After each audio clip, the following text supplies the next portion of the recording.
Hi all, this week we had a great question from Ben asking how to set up his saddle position correctly.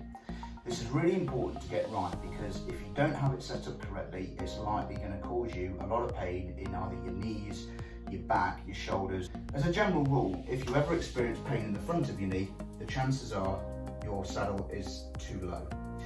On the opposite side, if you ever experience pain in the back of your knee, then the chances are your saddle is too high. So it's worth getting this right. There are lots of different methods to get your saddle height right.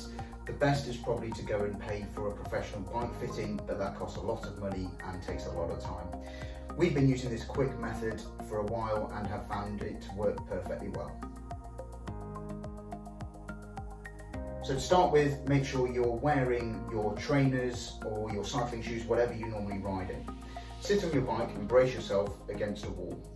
Now rotate your pedals so that you're at the bottom of your pedal stroke, but don't clip in if you're wearing cycling shoes.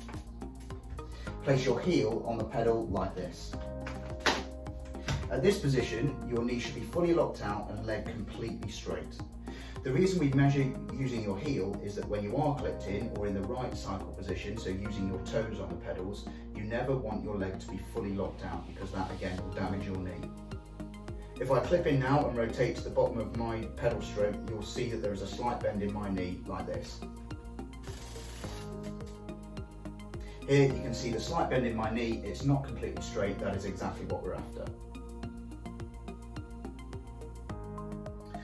As well as adjusting the height of your saddle, it's also important to get the distance right between the saddle and the handlebars, moving your saddle forwards and backwards. This is called the saddle setback. Again, if you don't get this right, it's likely to cause pain in your knees, shoulders and arms on longer rides. So to check that you've got this set up correctly, clip in and rotate your pedal to 9 o'clock if measuring with your left leg.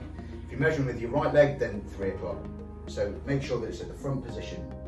Now here, there should be a right angle in your knee and your front of your knee should be directly over your pedal. Finally, you can adjust the angle of your saddle. This is completely down to personal preference. Most cyclists tend to have their saddles flat or angled slightly downwards. It's worth experimenting with yours to see what works best for you. However, if you ever experience cramp or numbness in your wrists, fingers or shoulders, then it may suggest your saddle is angled slightly downwards. This could be putting too much weight over your handlebars and not enough weight on your saddle. If this is the case, it's worth checking that your saddle isn't angled slightly downwards. Try raising it to flat, or if it's already flat, try raising it slightly. We hope this helps you set up the correct saddle position for you. Please let us know in the comments below and subscribe to our channel for more great content for cyclists of all ability.